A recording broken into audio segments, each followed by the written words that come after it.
is Congressman Guy Reschenthaler, and you're listening to Get Going with Guy, a conservative's guide at cutting through the propaganda of the woke left in the mainstream media, a podcast where hypocrisy has no home. All right, gang, you know the drill, bluff, bottom line up front. Here's the bottom line. China is clearly the number one threat to democracy and freedom around the world. The House Republicans know this. We are the only ones taking action. Sadly, the Democrats are not.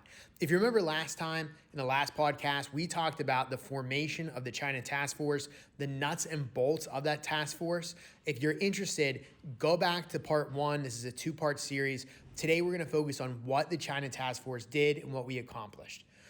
So the China Task Force released a report. It was the China Task Force report released in September of 2020. I've linked that report in the description. It is worth a read. It is very thoughtful, very well laid out, and it will open your eyes to everything that China is doing and how we can counter it.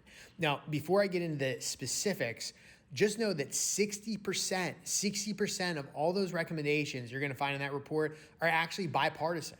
And it's a mix of recommendation from what the administration can do, what corporate America can do, what our universities, our colleges and universities can do to combat China. And a lot of it, of course, is about legislation that we can move in Congress to combat and counter the emerging threat that is the Chinese Communist Party. But let me just walk through a few things that we hit. I just want to highlight a few things. First and foremost, the Uyghur genocide study. This is a response to the human rights violations you're seeing going on in Western China.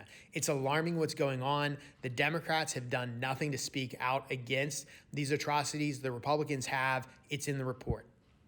We looked at identifying also the CCP's rampant, and I mean rampant, environmental destruction.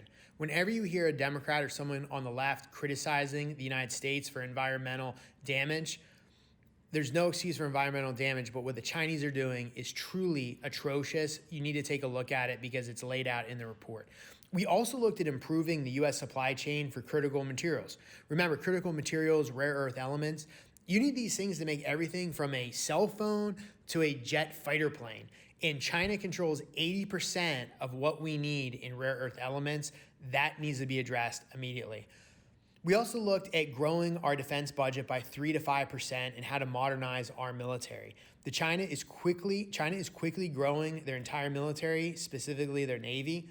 Our top brass is focused on turning the military woke. We need to focus on modernizing and growing our military so we can actually counter the emerging threat that is China. We also looked into cutting off material support for the CCP military and the CCP military industrial base. We looked at funding and coordination for STEM education. We need to really double down on STEM because we need to have engineers and scientists that can compete with the Chinese in the years ahead. We looked at 5G development and how to deploy 5G. We can't have our allies around the world dependent on Huawei because the Chinese use Huawei as a backdoor to spy on the free world, and they also use it as a tool to control the developing world. We in the United States need to develop an option, another way for these nations to get 5G without letting the Chinese Communist Party in through the back door in terms of 5G.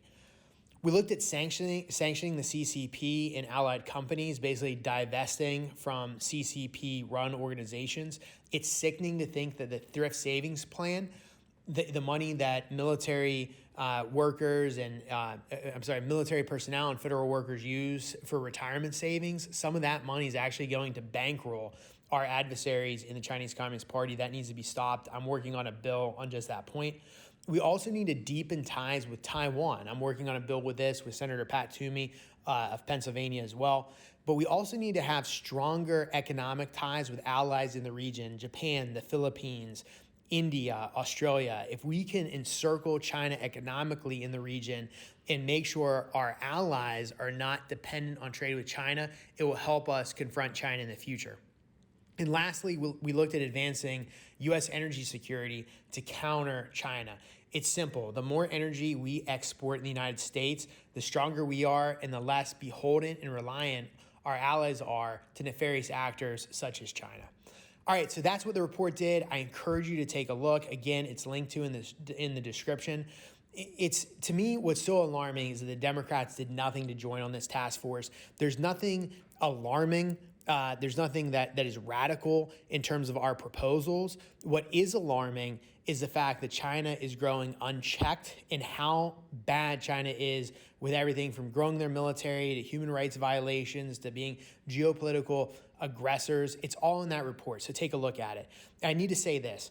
Because of my involvement on the China Task Force, because I've been so outspoken on the threat from the Chinese Communist Party, it doesn't bode well with the big tech overlords who are to a large extent controlled by the Chinese Communist Party. If you don't believe me, there's actually sensors on big tech platforms that are embedded from the Chinese Communist Party. That is true. That's irrefutable.